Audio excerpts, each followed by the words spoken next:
नमस्कार दोस्तों, स्वागत है आपके अपने चैनल द हॉन्टेड रेडियो में। आप सभी को बहुत आभार चैनल को इतना प्यार देने के लिए। आप सबसे निवेदन है हमेशा हमारे चैनल को ऐसे ही प्यार देते रहिए और मैं श्रीदत्त हमेशा आप सबको ऐसे ही कहानियाँ सुनाता रहूँगा। तो तैयार हो जाइए आज की कहानी का पूरा मज़ा उठाने के लिए। ये बात तब की है जब हमारे देश में अंग्रेज़ों की हुकूमत चलती थी। तब बनवारीपुर नाम का एक छोटा सा गांव था। सच कहूँ तो वो गांव कम और जंगल ज़्यादा था। एक बड़े जंगल के बीचों बीच बनवारीपुर बसा हुआ था। उस गांव में कुल मिलाकर 20-30 ही घर थे। शहर से उस गांव में आने के लिए बस एक ही रास्ता था, जो कि बीच जंगलों से होकर गुजरता था। उस गांव की एक और भी बहुत बड़ी खासियत थी। उस गांव में गांजे की खेती बहुत अच्छी होती थी, इसीलिए कई अंग्रेज़ों की नज़र उस गांव में रहती थी, पर गांव वालों को ये मंजूर नहीं था। फिर कुछ दिन बाद अचानक एक अंग्रेज़ ऑफिसर ने उस गांव को जोर ज़बरदस्ती अपने कब्ज़े में ले लिया और गांव के सारे किसानों को ज़बरदस्ती गांजे की खेती करने के लिए कहा। कुछ किसानों ने तो हामी भरी और कुछ किसानों ने मना कर दिया। जिन्होंने मना कर दिया उन सबको उस अंग्रेज ऑफिसर ने गोली मार दी। गांव में एक दुख का माहौल छा गया था। वो अंग्रेज ऑफिसर सारे किसानों को बहुत काम करवाता था और उन्हें कुछ नहीं देता। अगर कोई इसके खिलाफ आवाज़ उठाता तो वो भी मौत की नींद सो जाता। अब गांव वाले तंग आ चुके थे इन सब से। फिर एक दिन गांव के कुछ लोग एक सिद्ध तांत्रिक के पास गए। उस तांत्रिक ने काफ़ी सिद्धियां हासिल की थी। गांव वालों ने सारी बात उस तांत्रिक को बताया। फिर वो तांत्रिक कुछ क्रियाएं करने लगा और गांव वालों को कुछ हड्डियों के टुकड़े दे दिए और कहा, इन सारे हड्डियों को गांव के चारों दिशाओं और शहर जाने वाले रास्तों पर गाड़ दो, सब ठीक हो जाएगा। गांव वालों ने भी वो सारे हड्डियों को गांव के कई जगह पर गाड़ दिए। फिर गांव में कुछ दिन के बाद अजीब घटनाएं होने लगी। कुछ ही दिनों में वो क्रूर अंग्रेज ऑफिसर अपने घर के बाहर मरा हुआ मिला और उसके 2-3 दिन बाद उस अंग्रेज के सारे साथी भी वैसे ही मारे गए थे। फिर से गांव में सब पहले की तरह आराम से खेतीबाड़ी करने लगे। पर यह खबर जब अंग्रेज सरकार को मिली तब वहाँ के कुछ ऑफिसर गुस्से से आग बबूला हो गए। उन्हें लगा कि गांव वालों ने ही उन अंग्रेज ऑफिसर को मार दिया है। उसके बाद अंग्रेजों ने सेना की एक छोटी सी टुकड़ी उस गांव में भेजा। उस टुकड़ी में बनवारीपुर का एक लड़का भी था, जिसे ज़बरदस्ती गुलाम बनाया गया था। उसका नाम था नीरज। वो टुकड़ी 20 लोगों की थी और उसमें 3-4 नौकर भी थे। पर वो टुकड़ी गांव तक पहुंची ही नहीं। अगले दिन सुबह कुछ लोग शहर जा रहे थे तो रास्तों में उन्होंने देखा कि वो अंग्रेजी टुकड़ी के सारे सिपाही वहाँ मरे पड़े थे। बस नीरज ही जिंदा था, पर वो बेहोश था।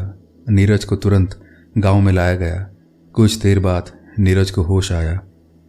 फिर नीरज ने रात का पूरा वाकया सारे गांव वालों को बताया। नीरज ने कहा, सारे सिपाही और वो सब अपने अपने घोड़ों में बैठकर गांव की ओर रवाना हो गए। पर ठीक गांव के पहुंचने से पहले ही जंगली रास्तों पर हमें सामने 3 आदमी खड़े मिले। वो सब काफ़ी लंबे और चौड़े थे और सब ने सफ़ेद कपड़े पहने हुए थे। अंधेरे में तो कुछ दिखाई नहीं दे रहा था, पर मुझे वो लोग कुछ अजीब से लग रहे थे। तभी एक सिपाही मशाल लेकर उसके पास गया। फिर उन तीनों आदमी ने उस सिपाही को पकड़कर चीर फाड़ दिया। ये देखते ही बाकी के सिपाहियों ने उन तीनों पर अंधाधुंध गोली चलाया, पर उन तीनों को कुछ फर्क ही नहीं पड़ा। फिर उनमें से एक आदमी ने कहा, लौट जाओ यहाँ से, वरना कोई जिंदा नहीं रहोगे। फिर भी वो सिपाही नहीं माने और आगे बढ़ने लगे। तभी वो तीनों अचानक हवा में मंडराने लगे और एक एक करके सारे अंग्रेज सिपाही को चीरने फाड़ने लगे। मेरे चारों तरफ बस खून ही खून फैल गया। इतना भयानक नज़ारा मैंने अपनी ज़िंदगी में कभी नहीं देखा था। फिर कब मैं बेहोश हो गया पता ही नहीं चला, नीरज ने कहा। नीरज से ये सारा किस्सा सुनने के बाद एक आदमी ने कहा, वो तीनों बेताल ही थे जो हमारे गांव की रक्षा कर रहे हैं। तांत्रिक ने जो हड्डियां हमें गाड़ने के लिए दी थी, ये सब उसी का नतीजा है। नीरज उस गांव का था, इसीलिए उसे कुछ नहीं हुआ। फिर सारे गांव वाले मन ही मन उस तांत्रिक को धन्यवाद देने लगे। कई अंग्रेज उस गांव में आने के लिए कोशिश करने लगे, पर वो सब मारे गए। अब बाहर के लोग उस गांव में जाने से भी डरने लगे। डाकू लुटेरे कोई भी उस गांव की ओर आंख उठाकर भी नहीं देखता था। एक बार गांव में एक लड़की की शादी थी।